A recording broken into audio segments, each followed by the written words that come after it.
Hey there, YouTubers. All right, unboxing video time. Hopefully you can hear me over the AC here in this apartment building that I'm leasing in Honolulu. I know it's kind of loud. Sometimes I just don't even realize it's there. I'm starting to get used to it, and it's only been 24 hours. So let's get into the unboxing. This is my my first new, we'll say, mini ITX motherboard. Now I did buy a mini ITX computer, 60 bucks here in Hawaii, surprisingly. And I'm going to build, well, I gutted it basically. So we got an awesome semi-modular power supply in there, 450 watts, the case, and the rest of the stuff is getting tossed. But I bought this to make my first build. So this is an ASRock B365m ITX. The 365 should mean that it's 8th and 9th gen compatible, and doesn't say there. Surprisingly, it doesn't have the sticker. Let's take a look at the back.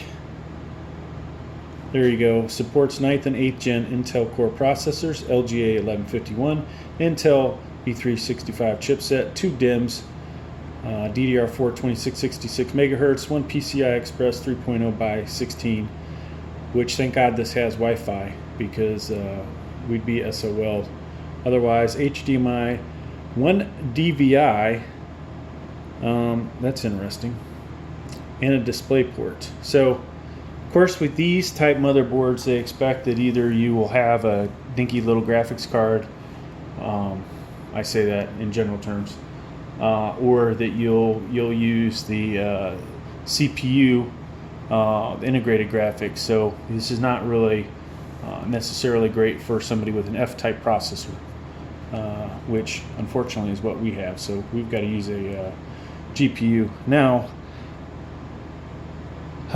so why did I buy this?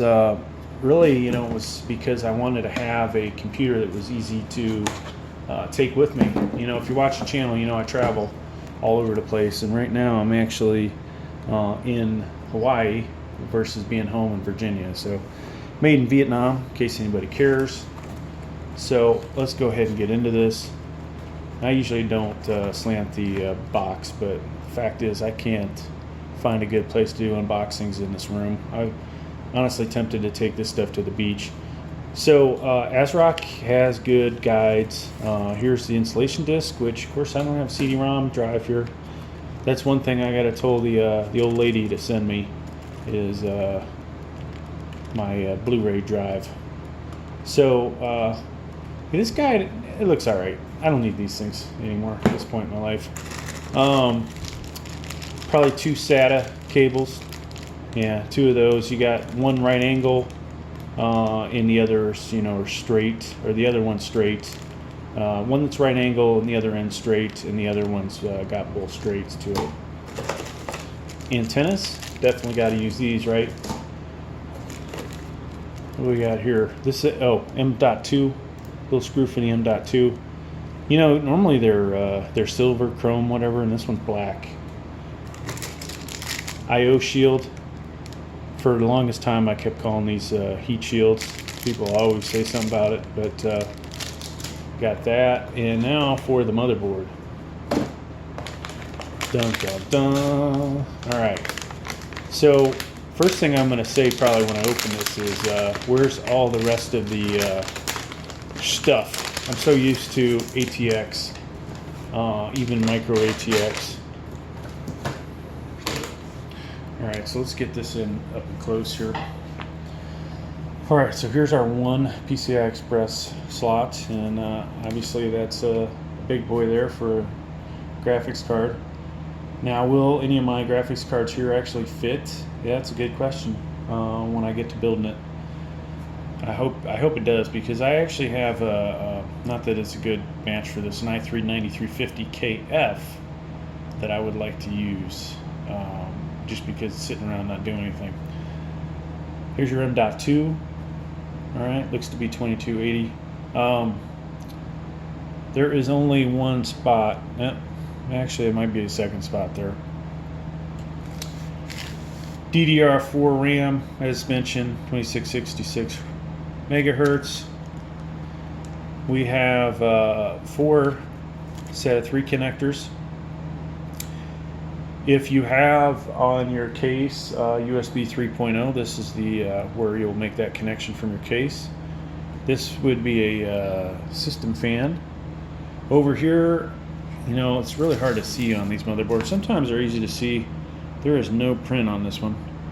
One of these is probably a CPU and the other is a system fan. So I count probably 2 system fans and 1 CPU fan. Okay, there's your Cmos chip, which is, this is way different than what I'm used to, folks.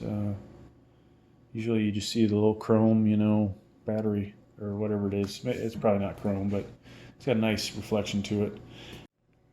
CPU here, I didn't bother to check to see what CPUs this supports. Obviously it said 8th and 9th gen, so you're talking Celeron's, Pentiums, and then probably all of the i3s up to even an i9, I would imagine. I don't know if I'd put an i9 9900K in here, but an i9 9900 would probably be alright, as well as the i7 9700. Kind of a waste to put a K-type chip in one of these guys. So, all right. So 2x4 power supply. So if you're buying this, make sure that you've got a power supply that has basically 2x4 and 8-pin connector for the motherboard. Otherwise, you're gonna have to get another power supply. Let's see. I'm gonna do a fly over here. Make sure we didn't miss anything. You guys can always call me out. Nothing I like more to be told I'm doing a shitty job. Just kidding. So HD audio is would appear to be this one. Now, one thing I didn't call out was the USB 2.0s. USB 2.0 in the system panel header above it. Now, for over here, one of these, the top one is your HD audio. And then I'm going to tell you what the other guy is.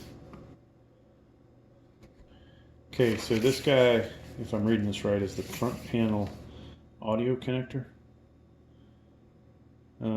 Interesting. So let's look at the connections. All right, let's look at our I/O connectors.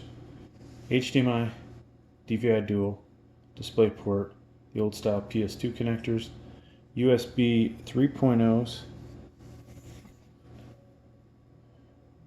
2 more USB 3.0s, Ethernet. Here's where our Wi-Fi antenna is going to go, and then some headphone microphone connectors. All right, so one more look at it. Hopefully I covered everything.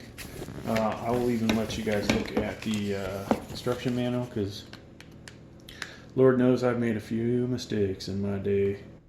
That'd be a nice picture to include, wouldn't it? Hopefully I'll remember to do that for a while. There's a motherboard with the numeric callouts. And then one of these days I'll remember to wear my glasses when I do this. There's numbers that go with it. Okay, so thanks for checking out the video. Please like, please subscribe.